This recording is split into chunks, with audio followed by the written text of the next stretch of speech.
Nous sommes dans la joie d'être là. Je suis dans la joie quand on me dit allons à la maison de l'Éternel. Shalom, shalom. Est-ce que chacun peut saluer son voisin de gauche et de droite? Dis-lui shalom. Aujourd'hui, je veux poursuivre le thème de la fois dernière. Tu aimeras le Seigneur ton Dieu. Tu aimeras le Seigneur ton Dieu. Dis à ton voisin, tu aimeras le Seigneur ton Dieu. Nous avons vu la fois dernière que le plus grand commandement, c'est tu aimeras le Seigneur ton Dieu de tout ton cœur, de toute ton âme, de toute ta pensée. Aujourd'hui, nous allons lire dans Luc chapitre 7, 36 à 38. Luc chapitre 7, 36 à 38. Et nous allons poursuivre avec les versets 44 à 49. Un pharisien pria Jésus de manger avec lui.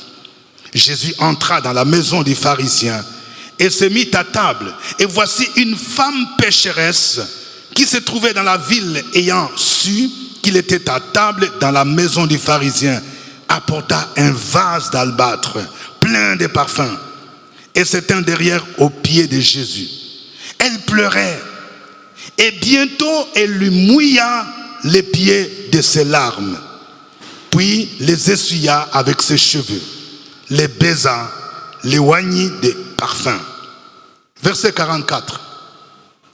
Puis se tournant vers la femme, il dit à Simon, vois-tu cette femme?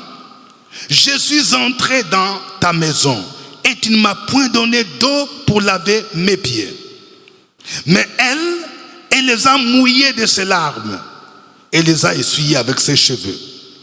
Tu ne m'as point donné de baiser, mais elle, depuis que je suis entré, elle n'a point cessé de me baiser les pieds.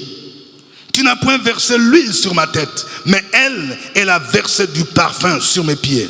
C'est pourquoi je te l'ai dit, ses nombreux péchés ont été pardonnés, car elle a beaucoup aimé. Mais celui à qui on aime, celui à qui on pardonne peu, aime peu. Et il dit à la femme, tes péchés sont pardonnés. Ceux qui étaient à table avec lui se mirent à dire en eux-mêmes, qui est celui-ci qui pardonne même les péchés? Mais Jésus dit à la femme, ta foi t'a sauvé, va en paix. Amen. Tu aimeras le Seigneur ton Dieu. Je disais la fois dernière que l'amour pour Dieu, l'amour pour Jésus ne doit pas être un amour théorique, un amour abstrait, mais ça doit être un amour concret qui se traduit par des actes. Plusieurs chrétiens affirment aimer Dieu, aimer Jésus, mais dans le concret, on ne voit pas ce qu'ils font pour démontrer leur amour. La fois dernière, nous avons vu deux choses. Nous avons vu que aimer Dieu, aimer Jésus, c'est obéir à ses commandements. Nous avons vu également que aimer Jésus, c'est se consacrer à son œuvre. C'est pourquoi il pouvait dire à Pierre, m'aimes-tu? Paie mes agneaux, paie mes brebis. Aujourd'hui, nous allons voir trois actions qui démontrent notre amour pour Jésus. Et nous allons voir ces actions à partir de l'histoire de cette femme. C'est une histoire intéressante que Jésus ici raconte. Ici, on nous parle d'un homme qui a reçu Jésus chez lui. Il s'appelait Simon. Il était pharisien. Comme vous le savez, les pharisiens étaient des docteurs de la loi. Il a reçu Jésus chez lui pour lui offrir à manger.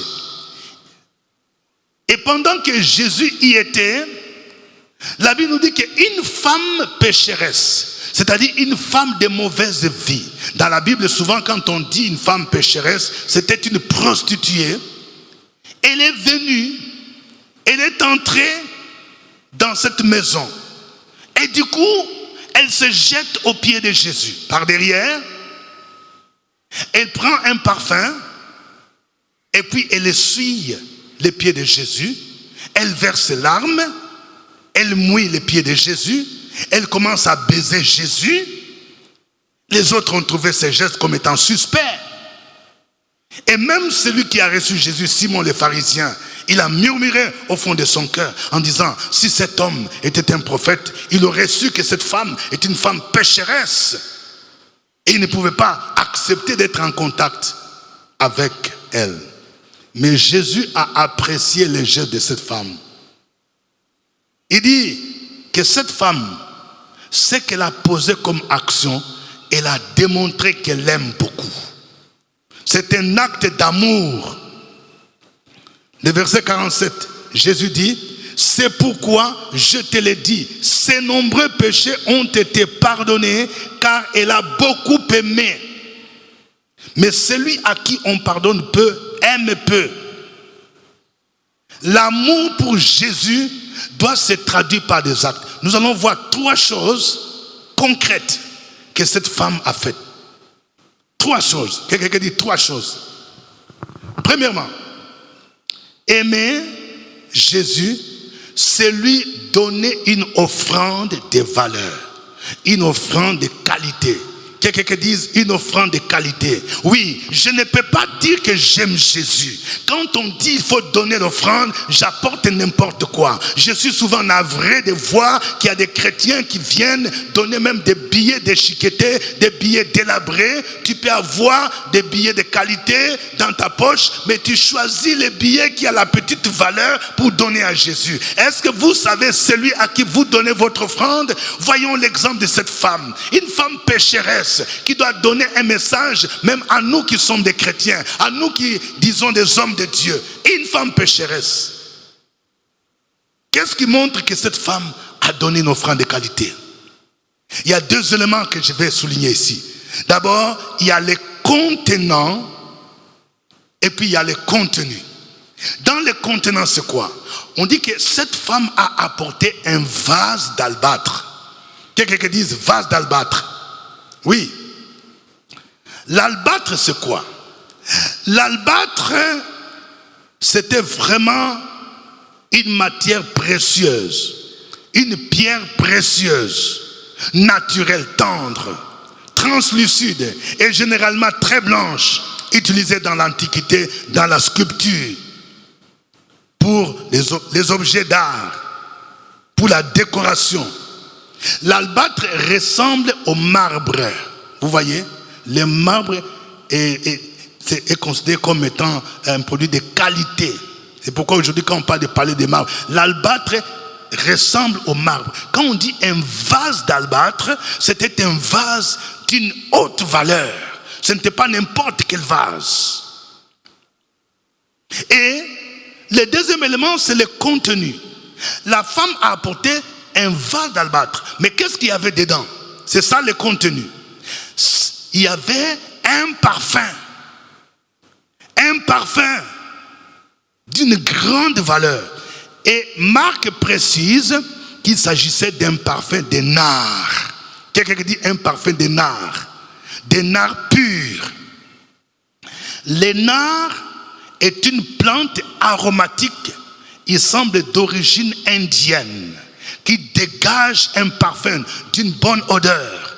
Et on utilise cette plante pour fabriquer des parfums. C'est un arbre qui dégage, qui donne un parfum de grande valeur. Quand on dit parfum de nard pur, c'était de grande valeur. Vous savez, il y a des connaisseurs. Même dans cette salle, je connais surtout des dames. Il y a parfum et parfum. Quelqu'un qui dit parfum, parfum. Il y a des marques de parfums qui sont souvent prisées. Quand on parle de Chanel, on parle de Dior, on parle de Yves Saint Laurent, on parle de Lancôme, on parle de Guerlain. Ce sont des marques de parfums. Mais tous ces parfums-là, devant les parfums que cette femme a offerts à Jésus, ça ne représente rien. Un parfum de nard. Dis à ton voisin, un parfum de nard. Pur. Et vous voyez, les gestes que cette femme a posés a suscité de l'indignation de la part de ceux qui étaient là. Et quand vous lisez l'évangile de Marc, vous verrez qu'il y a les disciples qui ont réagi, et plus particulièrement Judas Iscariote. Il a dit, mais attends, ça c'est une perte. Est-ce que cette femme connaît la valeur de ce parfum? On aurait dû vendre ce parfum à 300 deniers et donner l'argent aux pauvres. En fait, Judas en disant cela, cela ne veut pas dire qu'il aimait les pauvres. Parce que tu ne peux pas dire que tu aimes les pauvres plus que Jésus, plus que ton Seigneur, plus que les rois des rois. C'est parce qu'il était voleur. Alors, essayons un peu de faire des équivalences pour que vous ayez une idée de la valeur de ce parfum. Parce qu'ici on dit on pouvait vendre ce parfum à 300 deniers. Les deniers, un denier était l'équivalent d'un salaire journalier. Vous voyez, les salaires qu'on donne aux journaliers, c'est un denier. Et quand on dit 300 deniers, c'est-à-dire les salaires journaliers multipliés par 300. Si on voit en France aujourd'hui, en France, il semble que le SMIC journalier d'un ouvrier, c'est de 12 € par heure.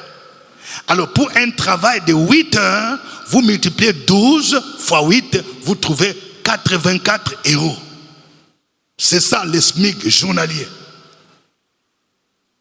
Alors, si on parle de ce principe, pour trouver 300 deniers, qui était la valeur de ce parfum, des salaires journaliers, vous prenez 84 € multiplié par 300. Je ne sais pas s'il y a quelqu'un qui peut faire calcul mental.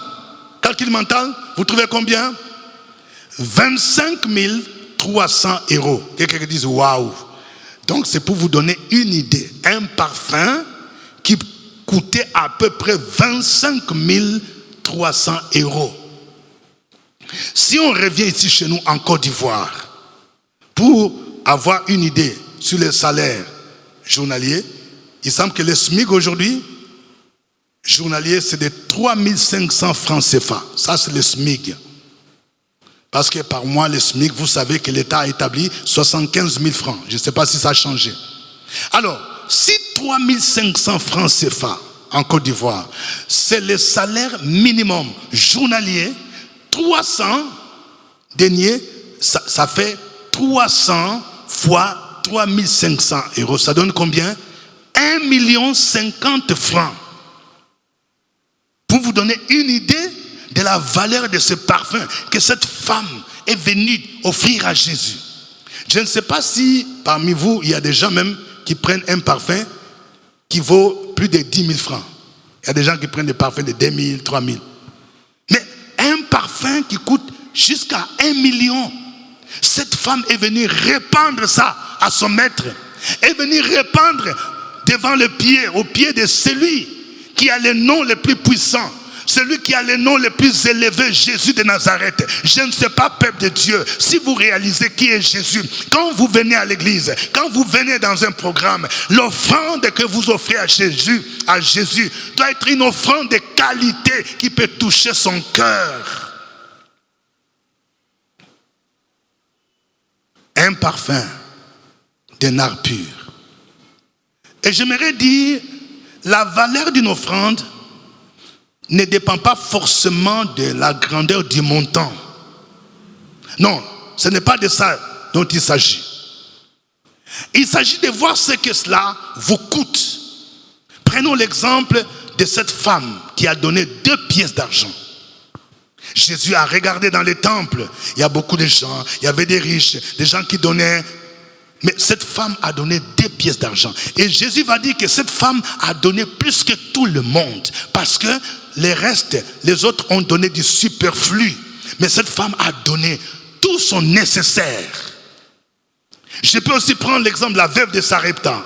Cette veuve qu'Élie est parti voir. Elle n'avait qu'une petite poignée, une petite quantité de farine et d'huile. Et avec ça, elle pouvait préparer seulement un seul repas et après, elle n'avait plus de quoi subvenir à ses besoins. Mais quand l'homme de Dieu, Élie, est venu, lui demander de préparer d'abord un gâteau pour lui, cette femme a obéi. Parce qu'elle aimait le Seigneur. Elle savait qu'Élie était un serviteur de Dieu. Frères et sœurs, quand vous avez devant vous un homme de Dieu qui est loin, qui est appelé véritablement de Dieu, c'est une grâce. Si vous avez la possibilité de soutenir son ministère, de s'aimer dans son ministère, comme la femme veuve a fait. Et nous savons la suite, comment cette femme a été bénie. Cette femme a offert une offrande de qualité. Aimer Jésus, c'est lui donner une offrande de qualité, comme l'a fait cette femme. Deuxièmement, aimer Jésus, c'est se repentir de ce péché. Quelqu'un qui dit se repentir de ce péché. Oui. Se repentir en avouant sincèrement les péchés. Regardez ce que le texte dit. Cette femme est venue, elle a versé des larmes. Et avec ces larmes, elle a mouillé les pieds de Jésus. Elle a essuyé les pieds de Jésus avec des larmes. Mes amis, c'est significatif. C'est significatif ce que cette femme a fait. Ces larmes traduisaient la repentance, étaient des larmes de repentance. C'est que cette femme a reconnu que la vie qu'elle menait n'était pas bonne. Elle était prostituée. Je vais dire à quelqu'un, tu ne peux pas prétendre que tu aimes Jésus. Tu vis dans la débauche, tu vis dans l'impudicité, tu es lesbienne, tu es homosexuel et tu ne te repens pas. Non, c'est que tu n'aimes pas Jésus. À un moment donné, tu dois entrer en toi-même comme cette femme a fait. Elle est venue, elle a mouillé les pieds de Jésus. Elle a reconnu qu'elle était pécheresse. La Bible dit dans Proverbe 28, verset 13, celui qui cache ses transgressions ne prospère point, mais celui qui les avoue et les délaisse obtient miséricorde. Cette femme n'est pas venue pour séduire Jésus. Elle n'est pas venue avec un esprit de sirène pour séduire Jésus, comme certains font aujourd'hui. Il y a des gens qui viennent à l'église, non pas pour chercher Dieu, non pas pour chercher Jésus. Ils viennent chercher garçon, comme on dit en Côte d'Ivoire. Ils viennent chercher à séduire les pasteurs. Ce n'est pas sérieux. Quand tu viens à l'église, tu viens pour chercher Jésus. Tu viens pour chercher le salut. Ne viens pas pour chercher à séduire quelqu'un. Ne viens pas pour chercher à faire tomber quelqu'un dans l'immoralité. Mais cette femme-là, elle était pécheresse. Mais elle est venue, c'est pour se repentir. Elle a reconnu ses péchés. Quand tu viens à Jésus, tu dois te repentir. C'est ce qu'on appelle la métanoïa. Non seulement je reconnais mes péchés, mais je prends la résolution de les abandonner. Et je suis sûr que cette femme n'est plus retournée dans cette vie de débauche, d'immoralité. Elle était transformée. Soyons équilibrés, frères et sœurs. Vous savez, si c'était aujourd'hui, il y a des gens, voyant une telle femme venir au pied de Jésus, ou bien au pied de l'homme de Dieu, il y a des gens qui allaient commencer à dire, Safloulaï, feu, feu, esprit de sirène des eaux, qu'est-ce que tu fais là-bas? Feu! Mais Jésus a vu que cette femme n'est pas venue pour le séduire. L'amour de cette femme pour Jésus était un amour pur, un amour sincère, qu'elle a traduit par la repentance. Quand tu aimes Jésus, tu ne peux plus continuer à vivre la vie des péchés. Parce que la vie des péchés est incompatible avec le caractère de Jésus. Jésus est saint. Tu ne dois pas te sentir à l'aise en continuant à pécher. La Bible nous dit que celui qui est né de Dieu ne pratique pas le péché. Quand tu aimes Jésus, tu dois te repentir de tes péchés. C'est ce que cette femme a fait. Elle a anticipé le pardon que Jésus allait lui accorder. C'est pourquoi Jésus dit, à celui à qui l'on pardonne, il aime plus, il aime beaucoup. Dieu n'aime pas les pécheurs, mais il aime les pécheurs. C'est pourquoi il faut être équilibré. Ne repoussons pas les péchés. Ne repoussons pas les pécheurs. La plupart des jeunes filles que vous voyez, qui se prostituent dans les rues, elles ont des problèmes. Ce sont des gens qui n'ont pas connu l'amour.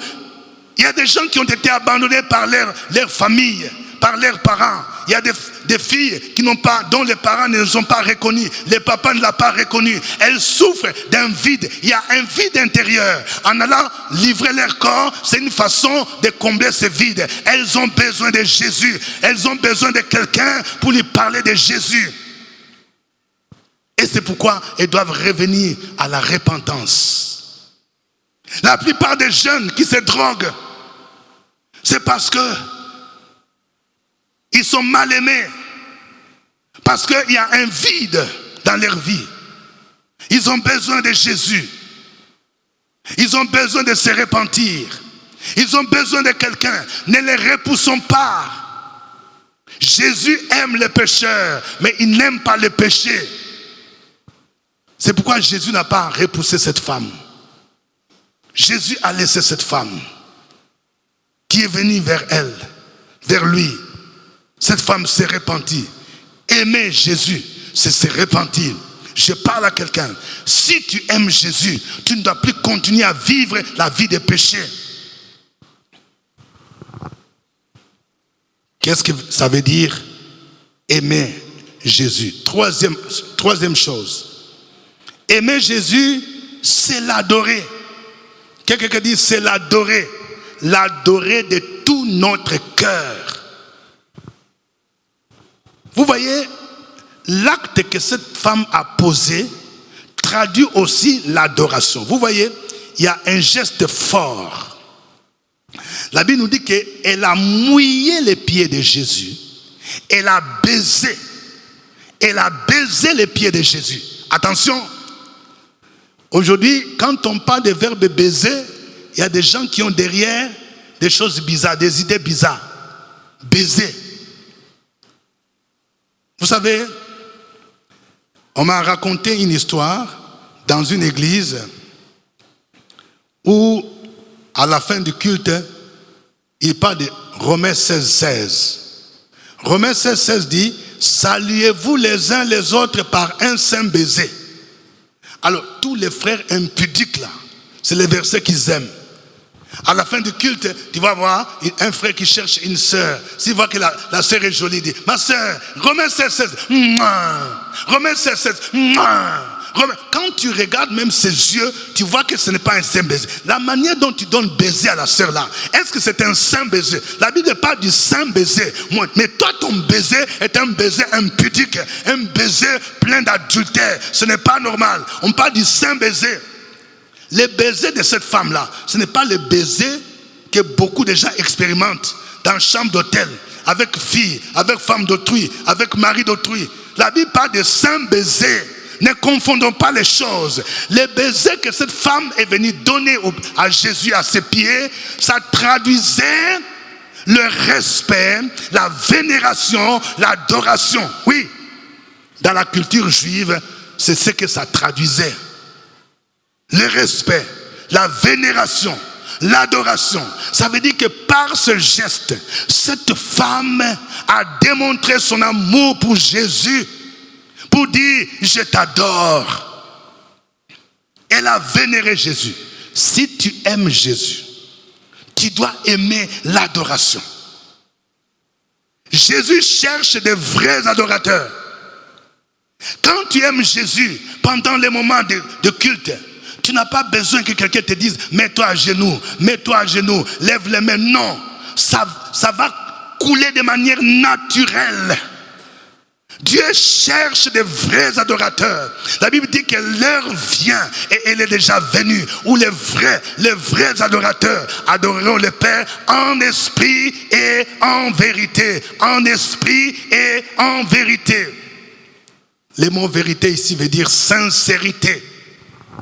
Cette femme était sincère. Elle a baisé Jésus.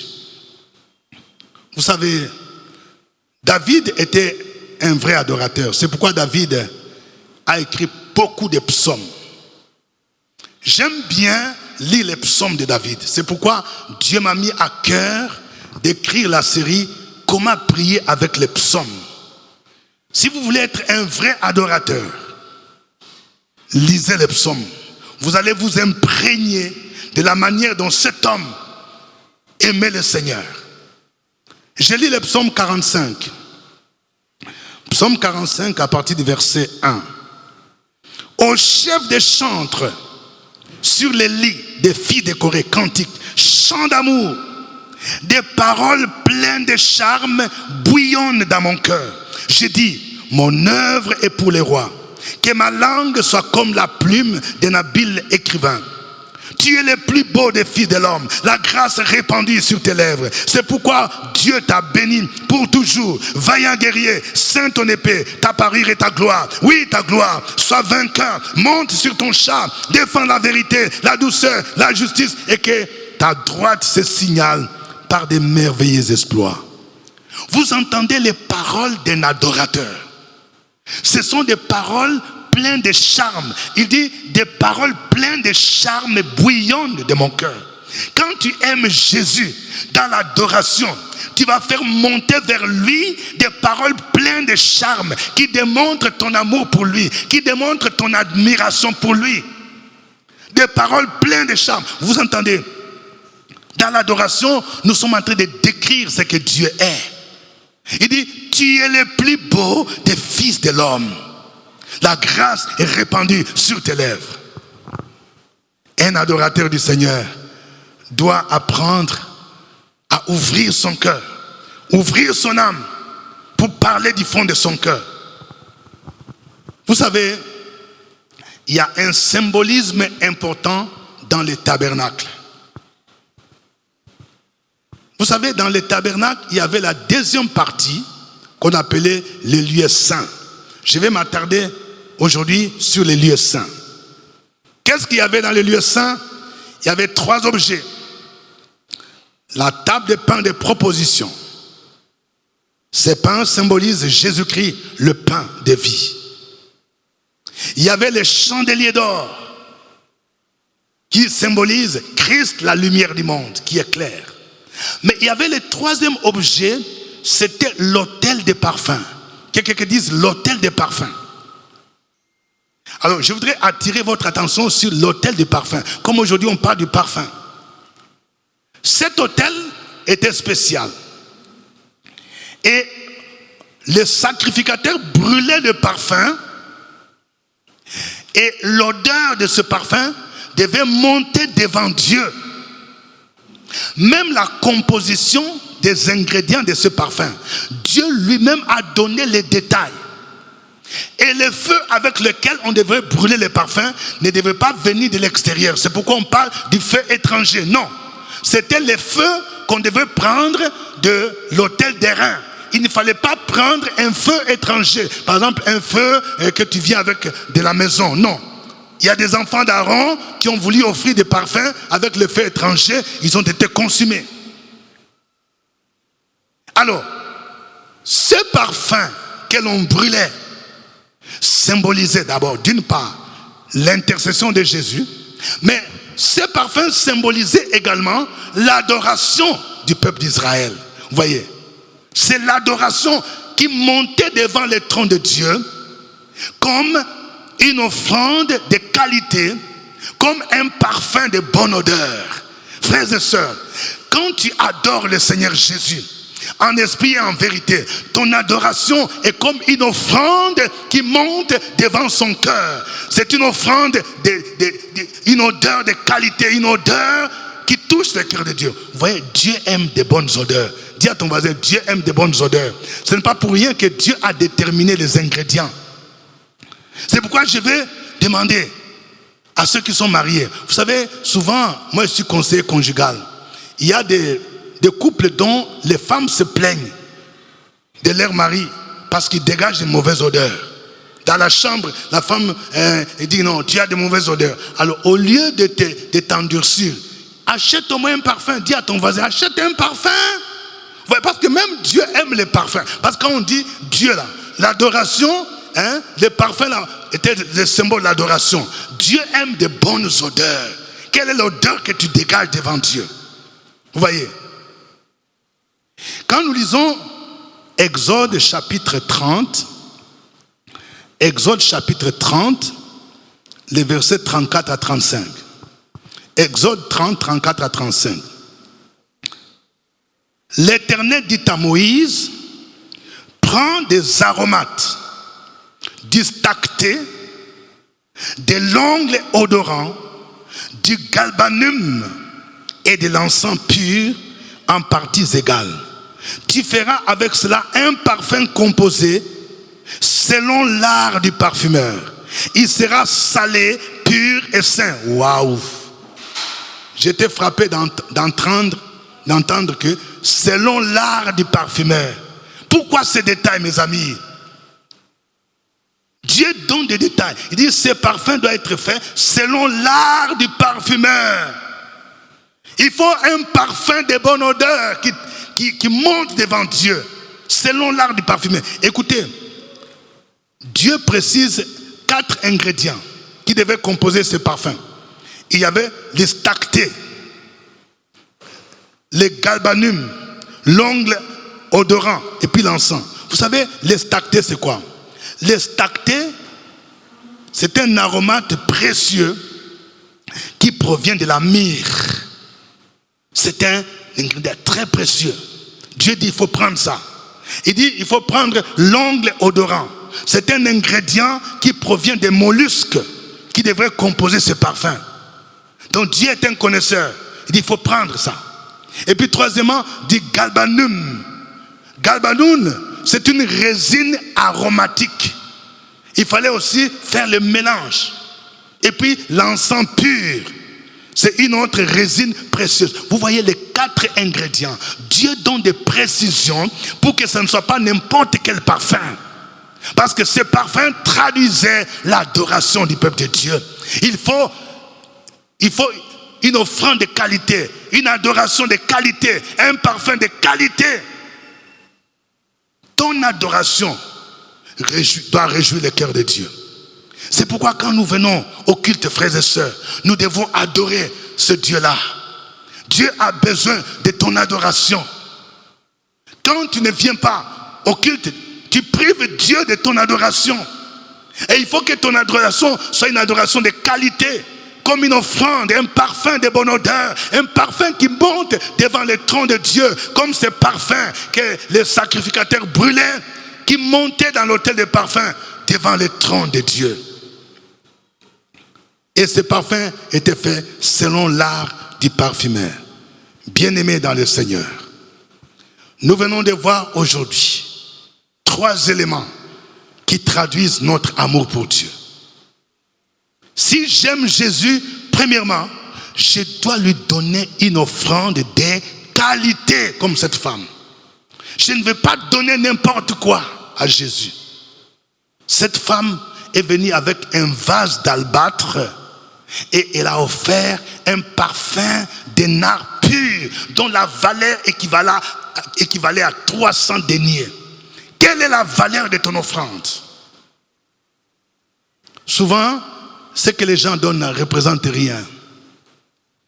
Toi qui as un salaire de plus de 3000 €, tu ne peux pas donner une offrande comme quelqu'un qui touche 500 €.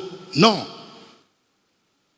Toi qui touches un salaire de plus de 500 000 francs, et si tu donnais juste au Seigneur 20 000 francs, alors qu'il y a une servante qui n'a que 60 000 francs, qui est capable de donner 2 000 francs, elle donne plus que toi.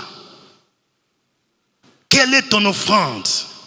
Est-ce que ton offrande peut toucher Jésus? Est-ce que tu aimes Jésus? Est-ce que Jésus occupe une place prioritaire dans ta vie? Deuxièmement, nous avons vu que aimer Jésus, c'est se repentir de ses péchés. Les péchés affligent Jésus.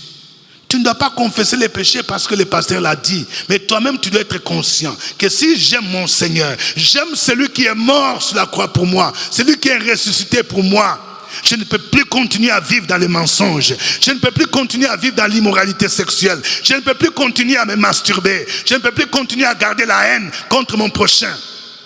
Je vais me repentir comme cette femme-là. Et troisièmement, nous venons de voir que aimer Jésus, c'est aussi l'adorer. Faire monter une adoration devant son trône, comme l'a fait cette femme. Elle a baisé Jésus. Oui, qui ce matin est prêt à baiser Jésus, c'est-à-dire à l'adorer comme Seigneur? Il est le roi des rois. Quand nous l'adorons, nous oublions nos titres, nous oublions où nous travaillons. Oui, nous jetons comme les 24 vieillards. Quand vous lisez dans l'Apocalypse, la Bible nous dit qu'il y a les 4 êtres vivants, les 24 vieillards, ils jettent leurs couronnes devant le trône et devant l'agneau. Et ils disent à celui qui est assis sur le trône, à l'agneau, soit gloire, honneur, puissance. Frères et sœurs, celui qui aime Jésus doit être un vrai adorateur. Ma prière ce matin est que chacun de vous puisse revoir la manière dont il aime Jésus. Si tu aimes Jésus, tu dois le traduire. par des offrandes de qualité. Ta vie même doit être une offrande de qualité. Si tu aimes Jésus, tu dois te repentir de tes péchés et tu dois être un vrai adorateur. Nous allons prier le Seigneur. Nous allons faire ces prières, 3 prières. La première prière, c'est que chacun de vous va prier pour dire: Seigneur, aide-moi à te donner une offrande de qualité. Je ne vais plus te donner ce qui est superflu. Je vais te donner ce qui peut toucher ton cœur.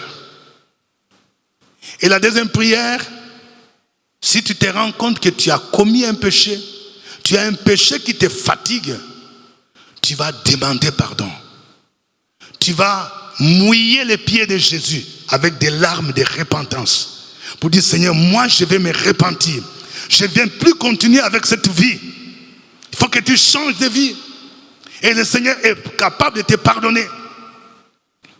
Et la troisième prière, tu vas dire à Jésus: fais de moi un vrai adorateur. Fais de moi une vraie adoratrice. Celui-là ou celle-là qui t'adore en esprit et en vérité. Je veux baiser tes pieds. Je veux que mon adoration monte devant ton trône comme un parfum de qualité, un parfum de bonne odeur. Que Dieu vous bénisse. Nous allons donc passer ce temps dans la prière. Que Dieu vous bénisse. À lui soit l'honneur et la gloire. Au nom de Jésus-Christ. Amen.